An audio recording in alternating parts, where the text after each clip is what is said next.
Welcome to my channel. Recently Delhi का एक मामला सामने आया जिसमें कि एक जज अमन शर्मा ने खुद अपनी जान ली। वो अपनी मैरिड लाइफ से काफी परेशान थे और इसी वजह से काफी स्ट्रेस में थे और इसी परेशानी और स्ट्रेस की वजह से उन्होंने अपने जीवन का अंत किया। मैंने न्यूज में ये भी पढ़ा कि अपनी जान लेने से पहले अमन और उनकी वाइफ का काफी बड़ा झगड़ा हुआ जिसमें अमन रो रहे थे और उनकी वाइफ चिल्ला रही थी उनके ऊपर। इस केस के बारे में पढ़ने के बाद कुछ बातें मेरे दिमाग में आई जो मैं आपसे शेयर करना चाहता हूँ। देखिए, एक बात जो हर पुरुष को समझ लेनी चाहिए वो ये है कि शादी के बाद हर पुरुष का स्ट्रेस लेवल उसकी वाइफ की वजह से बढ़ता है। किसी का कम बढ़ता है, किसी का ज्यादा बढ़ता है, पर बढ़ता सबका है। और जो आपकी वेलबींग है, चाहे वो फिजिकल, इमोशनल या मेंटल वेलबींग हो, उसको मेंटेन करना आपकी रिस्पॉन्सिबिलिटी है। और जो मैरिड लाइफ या वाइफ का स्ट्रेस है उसे भी आप ही को मैनेज करना है। आपकी वाइफ आपका स्ट्रेस मैनेज करने में कोई हेल्प नहीं करने वाली है। वाइफ को घंटा फर्क नहीं पड़ता कि जो वो कलेश कर रही है उससे आपका स्ट्रेस बढ़ रहा है। उसने अगर कलेश और लड़ाई करनी है तो करनी है। अमन अपनी वाइफ के सामने रोए। उन्होंने अपने फादर को कॉल भी किया और उन्हें बताया कि वो काफी परेशान है और फाइनली अमन ने वो स्टेप उठाया।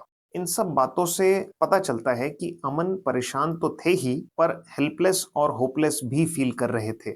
उन्हें ये समझ नहीं आ रहा था कि वो इस सिचुएशन से कैसे बाहर आएंगे और क्या कभी बाहर आ भी पाएंगे या नहीं। अगर आप भी कभी अपने आप को इस तरह की सिचुएशन में पाते हैं जहां पर वाइफ के साथ प्रोलॉन्ग्ड और इंटेंस कॉन्फ्लिक्ट चल रहा है, वाइफ काफी समय से जबरदस्त कलेश कर रही है, तो मैं चाहता हूं कि आप 3-4 चीजों का ध्यान रखें। मुझे लगता है कि इनसे आपको कुछ हेल्प मिलेगी।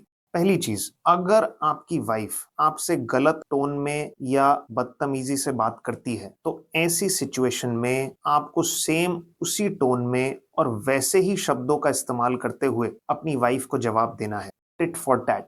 ऐसी सिचुएशन में आपको ये सोचकर चुप नहीं बैठना है कि वाइफ अपने आप शांत हो जाएगी। अगर आप चुप बैठोगे तो वाइफ आपको और ज्यादा परेशान करेगी। अगला टैक्टिक जो आप कॉन्फ्लिक्ट में यूज कर सकते हैं वो है अपनी वाइफ को अटेंशन ना देना और उससे कम बात करना। अगर वाइफ बहुत ज्यादा कलेश कर रही है तो उसको अटेंशन देना बंद कर दीजिए और उससे बात करना बिल्कुल कम कर दीजिए। अब मान लो कलेश और लड़ाई चलती ही जा रही है और कलेश इतना बढ़ चुका है कि वो अब आपकी मेंटल हेल्थ को अफेक्ट कर रहा है। ऐसी सिचुएशन में अगर आप कुछ दिन के लिए अपनी वाइफ से दूर चले जाएंगे तो वो आपके लिए बेहतर रहेगा। अपने पेरेंट्स के घर जा सकते हैं, अगर वो आप और आपकी वाइफ से अलग रहते हैं। कहीं भी चले जाइए कुछ दिन के लिए। आपको जबरदस्ती अपनी वाइफ के साथ एक छत के नीचे रहकर स्ट्रगल करने की जरूरत नहीं है।